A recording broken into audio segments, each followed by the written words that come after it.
Hello बच्चों।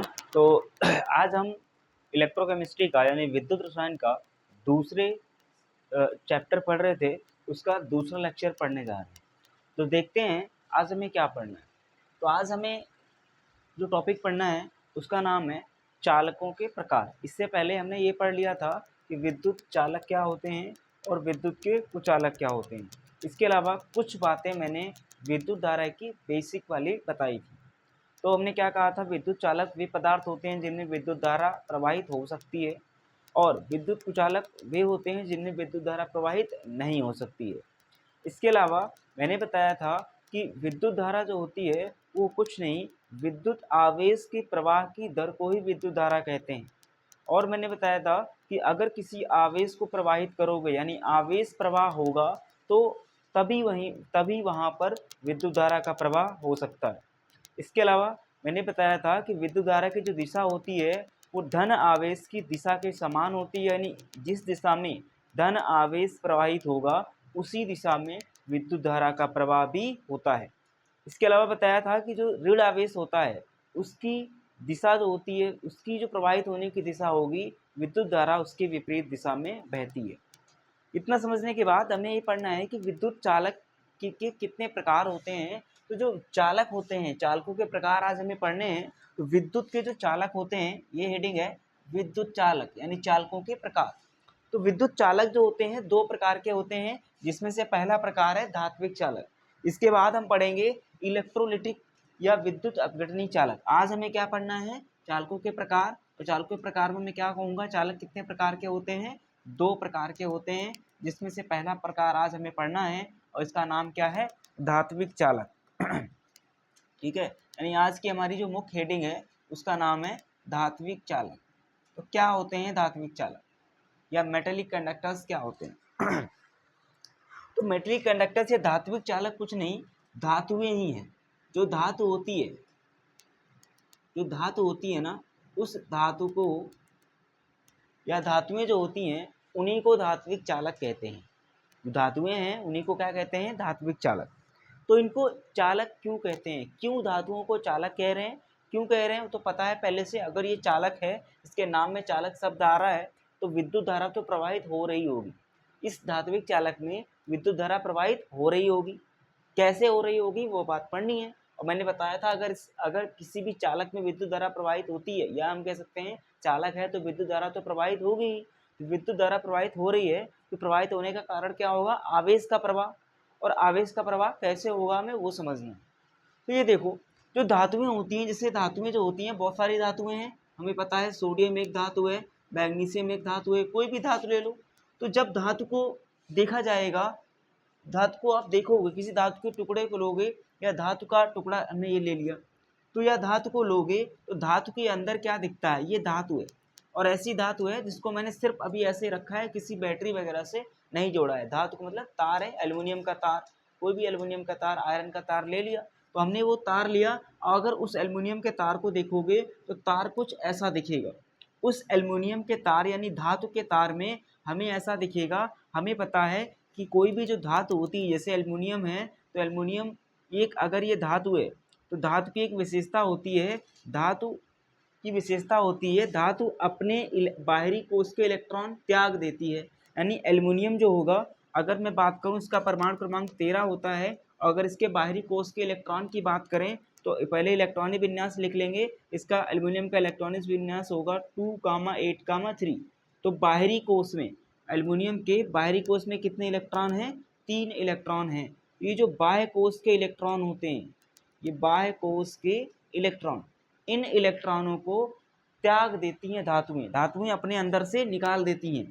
अब बताओ, इस एल्युमिनियम में से अगर 3 इलेक्ट्रॉन निकल जाएंगे तो इस एल्युमिनियम के ऊपर कैसा आवेश आएगा। तो ये बात पता होनी चाहिए पहले से ही कि जब किसी परमाणु में से इलेक्ट्रॉन निकल जाते हैं तो उस परमाणु पे कैसा आवेश आता है, धन आवेश। तो सभी धातुओं में ऐसा होता है कि धातुएं जो होती हैं वो अपने बाहरी कोश के इलेक्ट्रॉन को त्याग कर धन आवेश बनाती हैं। तो इस वजह से जब किसी धातु के टुकड़े को देखोगे तो उस धातु के टुकड़े में तुम्हें दो चीज़ें दिखेंगी।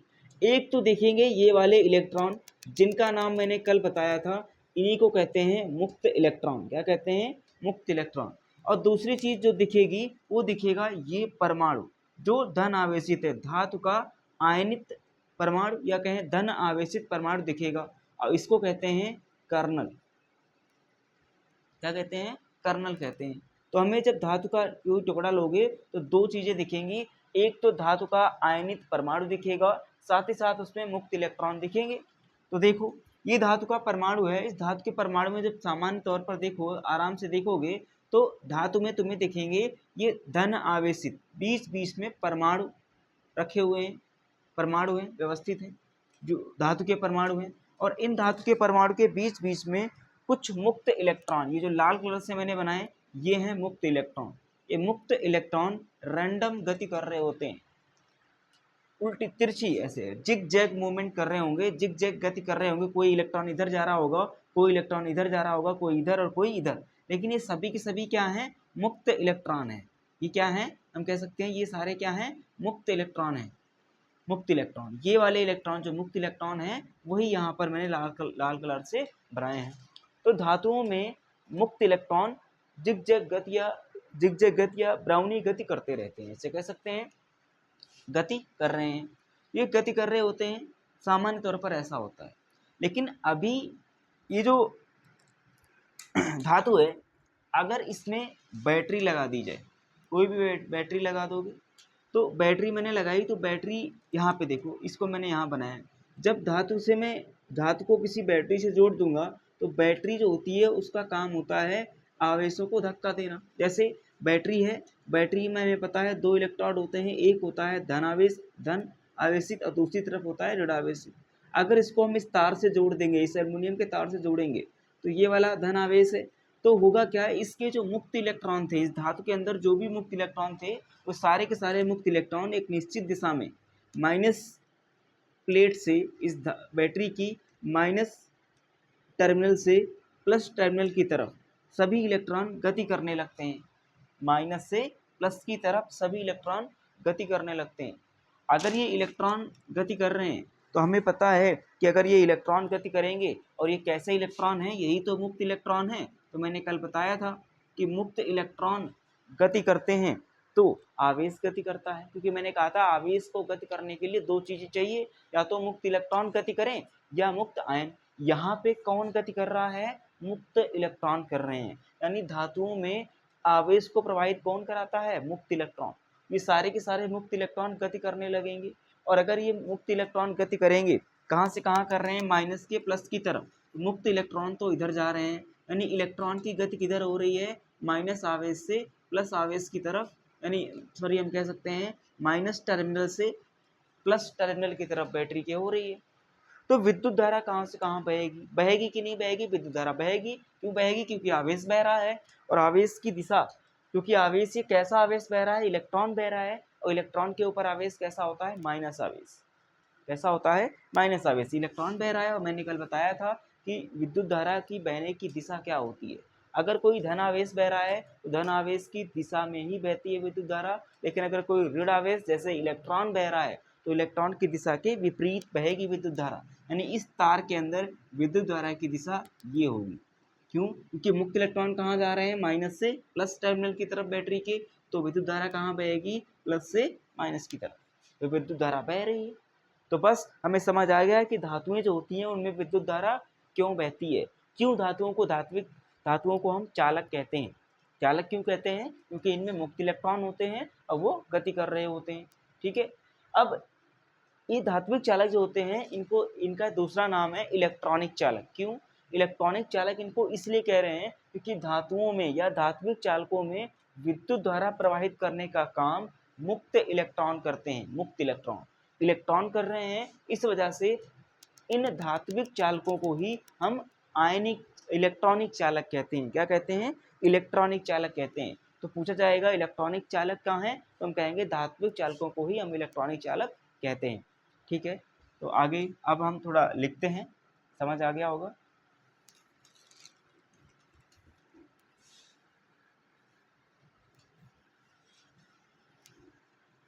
देखो हम लिखेंगे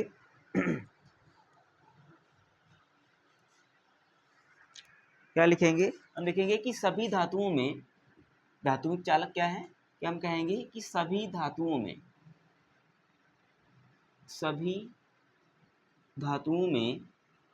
क्या पाए जाते हैं, मुक्त इलेक्ट्रॉन। ये मुक्त इलेक्ट्रॉन सिर्फ और सिर्फ धातुओं में पाए जाते हैं। सभी धातुओं में मुक्त इलेक्ट्रॉन पाए जाते हैं। तो सभी धातुओं में क्या पाया जाता है, मुक्त इलेक्ट्रॉन। सभी धातुओं में क्या पाए जाते हैं, मुक्त इलेक्ट्रॉन। ध्यान रखना, मुक्त इलेक्ट्रॉन केवल और केवल धातुओं में पाए जाते हैं, आधातुओं में मुक्त इलेक्ट्रॉन नहीं पाए जाते हैं। अब यही मुक्त इलेक्ट्रॉन, जो मुक्त इलेक्ट्रॉन पाए जा रहे हैं, यही मुक्त इलेक्ट्रॉन तो विद्युत धारा का प्रवाह कराएंगे। तो क्या लिखेंगे, ये मुक्त इलेक्ट्रॉन ही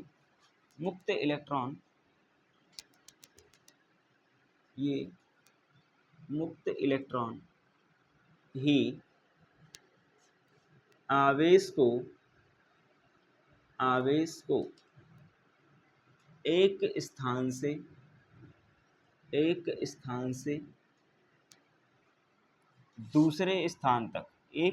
से दूसरे स्थान तक ले जाने का कार्य करते हैं।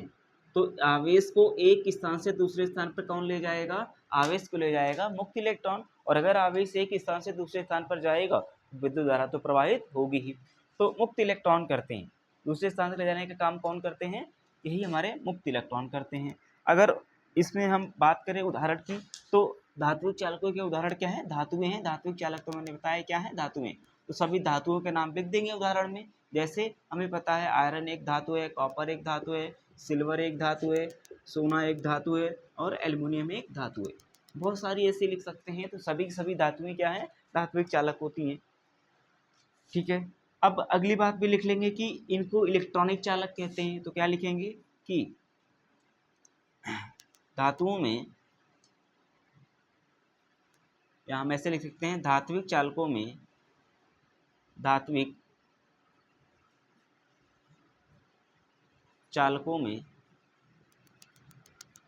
विद्युत धारा प्रवाहित करने का कार्य मुक्त इलेक्ट्रॉन करते हैं। कौन करता है, मुक्त इलेक्ट्रॉन करते हैं। अतः धात्विक चालकों को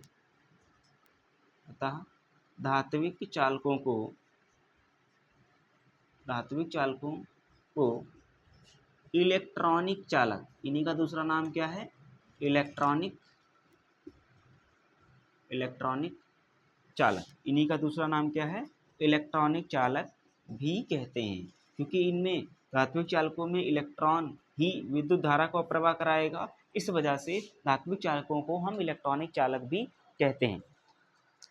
अब हमने ये समझ लिया कि धात्विक चालक क्या है, कुछ नहीं, धातुओं को ही हम कहते हैं धात्विक चालक। और इनको क्यों कहते हैं चालक, क्योंकि इनमें पाए जाते हैं मुक्त इलेक्ट्रॉन, और मुक्त इलेक्ट्रॉन आवेश को प्रवाहित करते हैं। इस वजह से हम कह सकते हैं इनका नाम है, एक दूसरा नाम है इलेक्ट्रॉनिक चालक।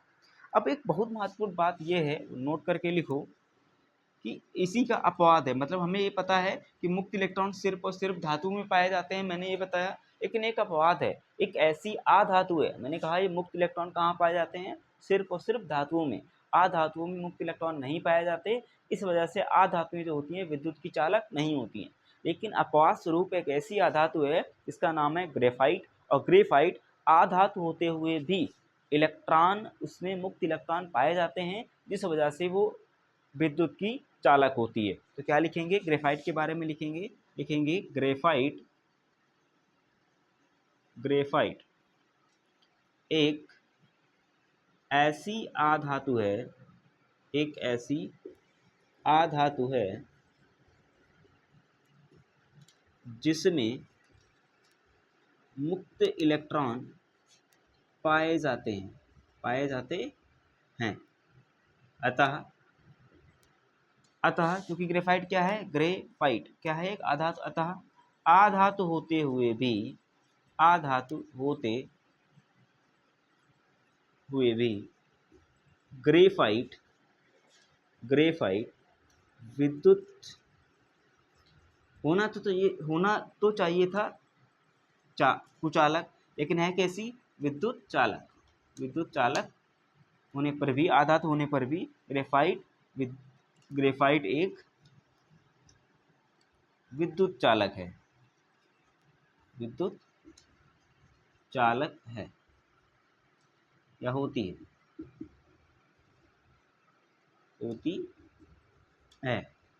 समझ आया?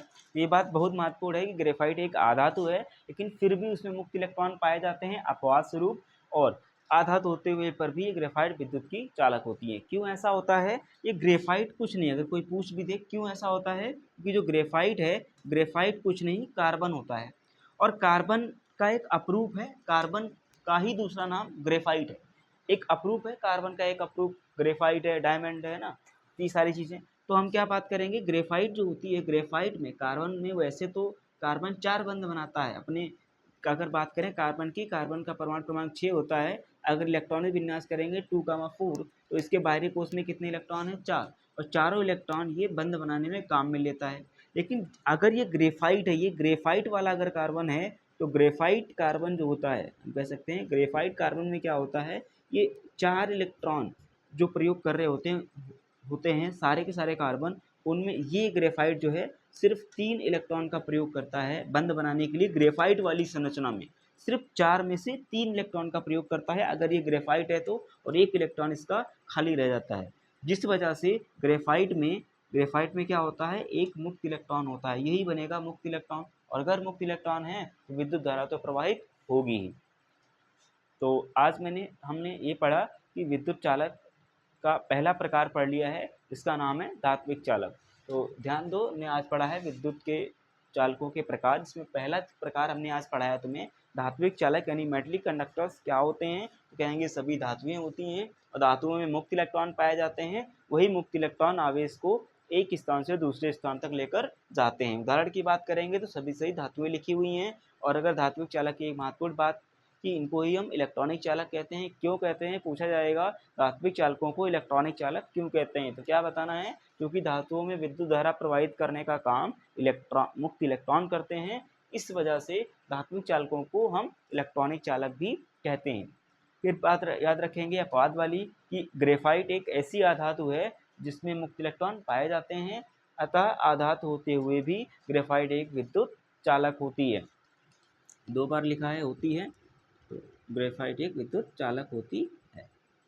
ठीक है, और आखिरी में हमने ये समझाया कि क्यों होती है। आज के लिए इतना ही, अगले लेक्चर में हम पढ़ेंगे विद्युत चालकों का दूसरा प्रकार, जिसका नाम है विद्युत अपघटनी चालक या इलेक्ट्रोलिटिक कंडक्टर्स। तब तक के लिए चैनल को शेयर जरूर करें और ज़्यादा से ज़्यादा वीडियो को देखें।